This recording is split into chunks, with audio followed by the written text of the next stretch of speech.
Hello students, welcome back to math and English educational academy.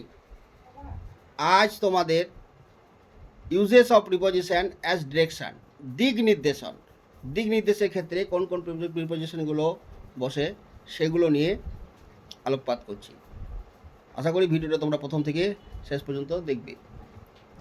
তাহলে পরে direction, দিক নির্দেশ করতে কি কি আমরা প্রিপোজিশন ব্যবহার করি বা প্রিপোজিশন ব্যবহার হয়, at, in, to, into, from, এই সবগুলো ব্যবহার হয়।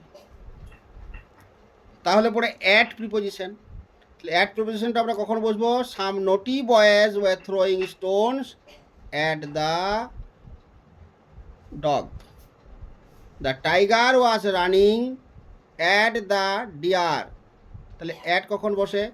The tiger was running at the deer, মানে হচ্ছে প্রে, শিকারের দিকে যদি কোনো কেউ কিছু ছোটে তাহলে পরে অ্যাট হয়, নির্দিষ্ট লক্ষ্যে বোঝাইতে। এখানে ইন প্রিপোজিশন, ইন বলতে একটা নির্দিষ্ট দিক বোঝায়। The sun rises dash the east, তখন the sun rises in the east. এবার টু প্রিপোজিশন, যদি একটা আমরা কোনো জিনিস, জায়গা, গন্তব্যস্থল বোঝায়, নির্দিষ্ট জায়গা বোঝায়, সেখানে স্কুল, সেখানে টু বসে। ওই ওয়াক টু স্কুল, আমরা হেঁটে স্কুলে যাই, মানে আমরা বাড়ি থেকে স্কুল পর্যন্ত হেঁটে যাই। He ran to the bus stop, সে ছুটিয়ে গিয়েছিল বাস স্টপ পর্যন্ত, নির্দিষ্ট একটা জায়গা বোঝাচ্ছে, তাহলে সেখানেও টু হবে। We went to the east of India, এখানে we went to the east of India মানে কি আমরা ভারতের পূর্ব শেষ প্রান্তেও পেরিয়ে পর্যন্ত গিয়েছিলাম, মানে এটা মনে হয় শেষ প্রান্ত পর্যন্ত পেরিয়ে, শেষ প্রান্ত গিয়েছিলাম ঠিকই, তার সেটাও পেরিয়ে গিয়েছিলাম, এটার মানে বোঝাইতে এক্সট্রিমটা পার হয়ে গেছিলাম, তখন ক্ষেত্রে টু বসে। ইনটু কোথায় বসে? Into a cat fail dash the well, well বলতে এখানে কুয়ো, দ্য ওয়েল, ওয়েল মানে এমনিতে অ্যাডজেক্টিভ হয়, কিন্তু তার আগে দা আছে, তাহলে নাউন হয়। তাহলে ফেল ইনটু দা, তাহলে বার থেকে ভেতরে ঢুকে গেছে, ইনটু, সেকেন্ড ইনটু হবে। The boy ran into, into the room, বার থেকে ভেতরে ঢোকা। ফ্রম, ফ্রম প্রিপোজিশন, হইতে থেকেছে, এইটা ফ্রম। তাহলে he is coming from station, কোথা থেকে আসছে? না স্টেশন থেকে আসছে, from. I am coming dash Mumbai, আমি কোথা থেকে আসছি? না মুম্বাই থেকে আসছি, হইতে থেকেছে, তাহলে from. They are returning dash school, they are returning from school. তাহলে এটা ডিরেকশন বোঝাতে। এবার প্রিপোজিশন অ্যাজ এজেন্ট বা ম্যানার, কি দিয়ে, কাকে দিয়ে বা কিভাবে, এইগুলো আমরা যদি ব্যবহার করা হয় তখন কি বসায়? আমরা বাই, উইথ আর ইন, এই তিনটে সাধারণত প্রিপোজিশন ব্যবহার করি। তো বাই কখন হয়? না উই ওয়ার্ক ড্যাশ হ্যান্ড, আমরা হাত দিয়ে করি, বাই হ্যান্ড, ওই ওয়ার্ক বাই হ্যান্ড, এখানে বাই বসবে। The engine is runned by steam, বাষ্পতে চলে, ইঞ্জিনটা বাষ্পতে চলে।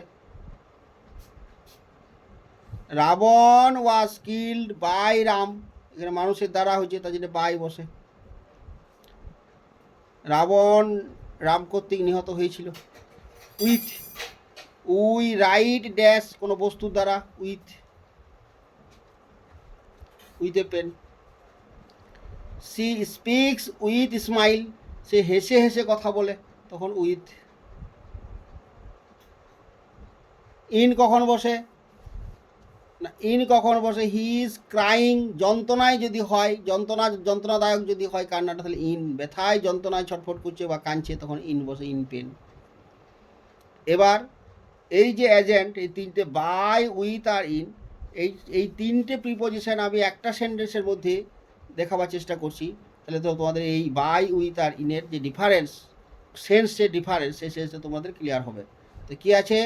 A tiger was killed, a tiger was killed dash the Hunter dash a গান ড্যাশ দ্য জঙ্গল।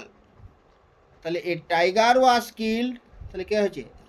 মানুষের দ্বারা, তাহলে হচ্ছে বাই, ব্যক্তি হচ্ছে। হান্টার কী দিয়ে শিকার করেছে? গান, বন্দুক দিয়ে, তাহলে সাহায্য, কোনো বস্তু সাহায্য নিয়ে, তাহলে এখানে উইথ, উইথ বসলো। এবারে কোথায় হয়েছে স্থান বোঝাচ্ছে, তাহলে পরে তখন ইন। ক্লিয়ার হলো? তাহলে আশা করি তোমাদের প্রিপোজিশনের সম্বন্ধে যে একটা স্বচ্ছ ধারণা জন্মাবে বা জন্মালো, এটা আমি অবশ্যই আশা করি। যাই হোক, ভিডিওটা তোমাদের প্রথম থেকে শেষ পর্যন্ত দেখার জন্য তোমাদের সবাইকে ধন্যবাদ। আর যদি ভিডিওটা তোমাদের ভালো লাগে তাহলে তোমরা অবশ্যই একটা লাইক করে দেবে। আর এরকম ভিডিও সবার আগে তোমাদের পেতে অবশ্যই পাশের বেল বাটনটা ক্লিক করতে ভুলবে না। আজ এই পর্যন্তই, থ্যাংক ইউ।